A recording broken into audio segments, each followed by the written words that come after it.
ഞാൻ അവിയലുണ്ടാക്കാൻ പുറപ്പെട്ടിരിക്കുക കേട്ടോ. ഞാൻ ഇതുവരെ ഒരു അവിയൽ റെസിപ്പി ഇട്ടിട്ടില്ല. അപ്പോൾ അവിയൽ ഉണ്ടാക്കാൻ വേണ്ടി പുറപ്പെട്ടിരിക്കുകയാണ്. അതിന് എന്തൊക്കെ കഷ്ണങ്ങളൊക്കെ മുറിച്ച് കഴിഞ്ഞിട്ടാണ് കാണിക്കണമെന്ന് മാത്രം. ഇത് മുരിങ്ങക്കായ ഇട്ടിട്ടുണ്ട്, ക്യാരറ്റ് ഇട്ടിട്ടുണ്ട്, മത്തൻ, കുമ്പളങ്ങ, കോവയ്ക്കതാ വളരെ നീളത്തിലുള്ള ഒരു കോവയ്ക്കാണ് കേട്ടോ. അപ്പോൾ അതിനൊക്കെ രണ്ടാക്കി. ചക്കക്കുരു, നിങ്ങൾ ചക്കക്കുരു ഇടാറുണ്ടോ എന്ന് എനിക്കറിയില്ല. ഞാൻ ചക്കക്കുരു ഇട്ടു കേട്ടോ. പിന്നെ വഴുതനങ്ങ ഇട്ടു. ചിലവർ വഴുതനങ്ങ ഇട്ടില്ല കേട്ടോ. എൻ്റെ ഹസ്ബൻഡിൻ്റെ വീട്ടിലൊക്കെ വഴുതനങ്ങ ഇടുന്ന കാണാം. അപ്പോൾ ഞാനിപ്പോൾ ഇതിലിട്ടിരിക്കുന്ന കഷ്ണങ്ങൾ മുരിങ്ങക്കായ, വഴുതനങ്ങ, ചക്കക്കുരു, മത്തൻ, കുമ്പളങ്ങ, ക്യാരറ്റ്, കോവയ്ക്ക, അങ്ങനെ 7 കഷ്ണം ഇട്ടിട്ടുണ്ട്. ഇതിലില്ലാത്തൊരു കഷ്ണം ചേനയാണ്. ചേന ഒരു കിഴങ്ങിൽപ്പെട്ടതുകൊണ്ടാണ് ഞാനിത് ചക്കക്കുരു ആഡ് ചെയ്തത് കേട്ടോ. പിന്നെ ഞാൻ ചെയ്യുന്നത് മാങ്ങ ഇട്ടിട്ടാണ്. മാങ്ങയുടെ പുളിയാണ്. പിന്നെ ഞാൻ തേങ്ങ അരച്ചിട്ട് എന്താ ചെയ്യണതാണ്. അപ്പം മാങ്ങ ഇങ്ങനെ ഇട്ടിട്ടുണ്ട്. ഇത് കുറച്ചുകൂടി ഇടണം എന്നാണ് ഞാൻ വിചാരിക്കുന്നത്. മാങ്ങയുടെ ഇങ്ങനെ ഒരു മാങ്ങ എടുത്തിരിക്കുന്നത്. ഇനി മാങ്ങയുടെ ഈ ഭാഗം ഇട്ടിട്ടുണ്ട്. എനിക്ക് മതിയാവുമെന്ന് തോന്നുന്നില്ല. ഇനി ഇതും കൂടി തൊലി കളഞ്ഞിടണം, എന്നിട്ട് കാണിക്കാം. ഇപ്പം ഞാൻ മാങ്ങയുടെ മറ്റേ സൈഡ് കൂടി ഇട്ടു കേട്ടോ. ഒരു മാങ്ങയുടെ മുക്കാൽ ഭാഗം ഇട്ടിട്ടുണ്ട്. ഇനി ഇതിലേക്ക് ഞാൻ ഉപ്പിട്ടിട്ട് ലേശം വെള്ളം മാങ്ങ ഇട്ടു. ഇതാ ഉപ്പും ഇട്ടു. കല്ലുപ്പാണ് ഇട്ടിരിക്കണം കേട്ടോ. ഞാനിതിലിപ്പോൾ ഇതിലെനിക്ക് വെള്ളം പാകത്തിനുണ്ടെന്നാണ് തോന്നണം. ഞാൻ ഒഴിച്ചിട്ടില്ല വെള്ളം. ഒരു ലേശം, ഒരു 1/4 ഗ്ലാസ് ഇത്രയേ ഒഴിക്കുന്നുള്ളൂ. അവിയലിങ്ങനെ ഒരുപാട് വെള്ളമാവുന്നത് എനിക്കിഷ്ടമില്ല. അപ്പം ഞാനിപ്പോൾ ഇതിനെ കുക്കറിൽ വെച്ചിട്ടുണ്ടെന്നേ ഉള്ളൂ. ഞാൻ വിസിലിടാണ്ടെയാണ് വെക്കാൻ പോകുന്നത്. വെറുതെ അടച്ച് വെച്ചിട്ട് വേവിക്കാൻ പോകണേ. ഞങ്ങൾ അവിയലിൽ മഞ്ഞൾ ഇടാറില്ല പാലക്കാട്. ഇതിനെ കത്തിച്ചിട്ടുണ്ട്. കുറച്ച് സിമ്മിലേക്കാക്കി വെക്കാൻ പോകണം കേട്ടോ. ഇതാ ഇങ്ങനെ ഓളോളം അങ്ങനെ തിളയ്ക്കാതിരിക്കാൻ വേണ്ടിയിട്ട് ഇങ്ങനെ വെച്ചിരിക്കുകയാണ്. പിന്നെ അതാ ഇത് വെയിറ്റ് ഇടാൻ ഇതിൽ വാഷർ ഇട്ടിട്ടില്ല. വെറുതെ ഒന്നിങ്ങനെ അടച്ച് വെച്ചിരിക്കുക. അപ്പോൾ ഇനി ഇത് വേകുമ്പോൾ കാണാം. എനിക്ക് ആവി കയറില്ല കേട്ടോ. പകുതി വേവായിട്ടുണ്ട്. ഒന്ന് ഇളക്കി കൊടുക്കണം.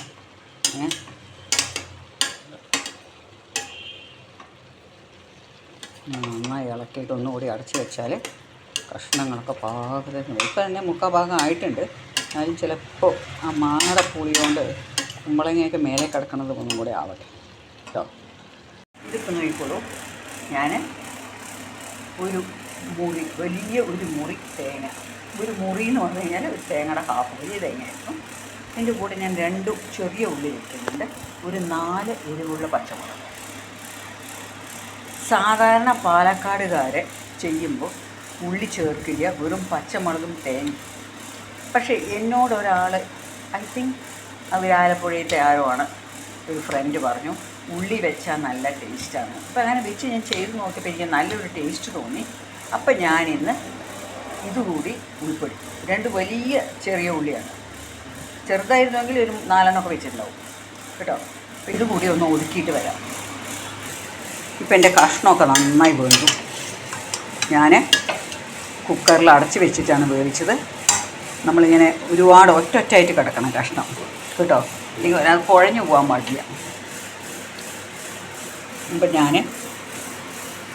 ഇപ്പോൾ ഈ അവിയലിലേക്ക് അരച്ചത് തേങ്ങയും പച്ചമുളകും ഉള്ളി ഇതെല്ലാം കൂടി ഇതിലേക്ക് ഇടുക. തീരെ ഞാൻ ഇതിലേക്ക് 1 സ്പൂൺ വെള്ളം ഒഴിച്ചിട്ടാണ് അരച്ചിരിക്കണം. ഞാൻ ഇതിലെന്തായാലും വെള്ളം ചേർത്തിട്ടില്ലല്ലോ. അപ്പോൾ വിചാരിച്ചു കൈ കൊണ്ട് ഇങ്ങനെ എടുത്താലേ വരുള്ളൂ കേട്ടോ. അതുകൊണ്ടാണ് കൈയിട്ടിട്ട് കാണിക്കുന്നത്. അല്ലാണ്ട് ഈ മിക്സിക്ക് സ്പൂൺ കൊണ്ട് വാരി ബാക്കി തേങ്ങ മുഴുവൻ ഉറങ്ങിട്ടുണ്ടാവും. ഞാനിതിനെ ഒന്ന് നന്നായിട്ട് ഇളക്കട്ടെ. ചെറുതായിട്ട് തീയിൽ കത്തി വയ്ക്കുന്നുണ്ട്. ഞാൻ തേങ്ങ അങ്ങനെ സദ്യയിലേക്കൊക്കെ അവർ ഒരുപാട് ചേർക്കും തോന്നുന്നുണ്ട്. ഇത് പാകത്തിന് ഞാൻ തേങ്ങ ചേർത്തിട്ടുണ്ട് കേട്ടോ. ഇനി ഇതിലേക്ക് ഞാൻ ഉപ്പ് മതിയോ എന്നൊന്നും ഞാൻ നോക്കിയിട്ടില്ല. ഞാനൊന്ന് ഉപ്പിൻ്റെ ടേസ്റ്റ് നോക്കിയിട്ട് ഇതിന് ഇനിയിപ്പോൾ തൈര് ഒഴിക്കേണ്ട ആവശ്യമില്ല, മാങ്ങയിട്ടോണ്ട് മാങ്ങയുടെ ആ പുളി ഇതിലേക്ക് മതി. ഇങ്ങനെയാണ് ഞാൻ സാധാരണ അവിയൽ ഉണ്ടാക്കാറ്. നിങ്ങളൊക്കെ എങ്ങനെയാണ് ഉണ്ടാക്കണത് എന്ന് ഞാൻ ചെയ്യുന്നത് നിങ്ങൾ ചെയ്യുന്ന മാതിരിയാണോ? ഞാൻ പറയുന്ന മാതിരി പാലക്കാട്ടുകാർ ഇതിൽ ഉള്ളി ചേർക്കാറില്ല. പക്ഷേ ചിലവർ ജീരകവും ഉള്ളിയും ചേർക്കും. ഞാൻ ഇതിലൊന്ന് ഉപ്പ് നോക്കട്ടെ. ഉപ്പ് നല്ല കുറവാണ്, അപ്പോൾ ഞാൻ ഇത്തിരി ഉപ്പ് ഇടാം. ഇപ്പം ഞാനിതിലേക്ക് കുറച്ച് കല്ലുപ്പ് കൂടി ചേർത്തിട്ടുണ്ട്.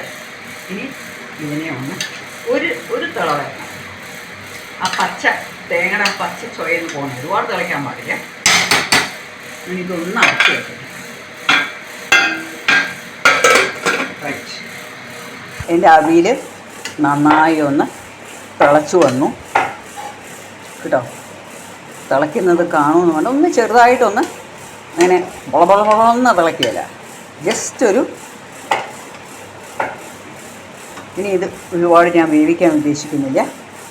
ഇപ്പം ഞാനിതിലേക്ക് നല്ലൊരു 5-6 കറിവേപ്പിലത്തണ്ട് കൈകൊണ്ട് ഇങ്ങനെ നല്ലോണം കശക്കിയിട്ട് ഈ തണ്ടോടുകൂടി ഇടുക കേട്ടോ. എന്നിട്ട് ഞാൻ തീ ഓഫ് ചെയ്തു. എന്നിട്ട് ഇതിലേക്ക് വെളിച്ചെണ്ണ ഒഴിക്കുകയാണ്. ഒരു ടേബിൾ സ്പൂൺ വെളിച്ചെണ്ണ ഒഴിച്ചു. ഇതാണ് എൻ്റെ അവിയലിൻ്റെ രീതി. നിങ്ങളൊക്കെ എങ്ങനെയാണ് ഉണ്ടാക്കുന്നുണ്ടാവുമെന്ന് വിചാരിക്കുന്നു. ചിലവർ ഇതിൽ കയ്പ്പയ്ക്ക ചേർക്കാറുണ്ട്. ഒരു കയ്പ്പയ്ക്ക ഞാൻ കണ്ടിട്ടുണ്ട്, കോഴിക്കോടൊക്കെ ചെയ്യുന്ന ചിലവർ. നല്ലൊരു ടേസ്റ്റ് തരും, ചെറിയൊരു കയ്പ്പ് രസം ഉണ്ടാവും. പക്ഷെ ഇത് മാങ്ങയിട്ടിട്ട് നല്ല ടേസ്റ്റി ആയിട്ടുണ്ട്. ഉപ്പൊക്കെ നല്ല പാകമാണ്. അപ്പോൾ എൻ്റെ അവിയൽ ഇപ്പോൾ റെഡിയായി കേട്ടോ. ഞാനിത് ഇനി അപ്പം തന്നെ എൻ്റെ അവിയൽ റെഡിയായി. വളരെ വളരെ ടേസ്റ്റി അവിയലാണ് ഇന്ന് ഉണ്ടാക്കിയിരിക്കണേ. എല്ലാവരും ഇതൊന്ന് ട്രൈ ചെയ്യണമെന്ന് ഞാൻ പറയില്ല. എന്താ കാരണം വെച്ചാൽ നിങ്ങൾ എങ്ങനെ ഉണ്ടാക്കണം വെച്ചാൽ നിങ്ങൾ അങ്ങനെ ഉണ്ടാക്കുള്ളൂ. പക്ഷേ ഞാൻ എൻ്റെ അവിയൽ എങ്ങനെയാണെന്ന് കാണിച്ചു കേട്ടോ. വളരെ ടേസ്റ്റി അവിയൽ, ഇത്രയും എനിക്ക് പറയാനുള്ളൂ. എനിക്ക് ഭയങ്കര ഇഷ്ടമാണ് ഉള്ളി ഇട്ടിട്ടാക്കുമ്പോൾ, അതുകൊണ്ട് ഞാൻ ചെയ്തു. അപ്പോൾ അടുത്ത് നല്ലൊരു വീഡിയോ ആയിട്ട് കാണാം കേട്ടോ. As usual please subscribe for my channel. അറിയാത്തവർക്കൊക്കെ ഒന്ന് ഷെയർ ചെയ്യുക, ഫ്രണ്ട്സിന് അറിയുന്നവർക്കൊക്കെ ഒന്ന് സബ്സ്ക്രൈബ് ചെയ്യാൻ പറയുക. Love you all. See you in the next video with a wonderful recipe. It's bye from Sudha Menon.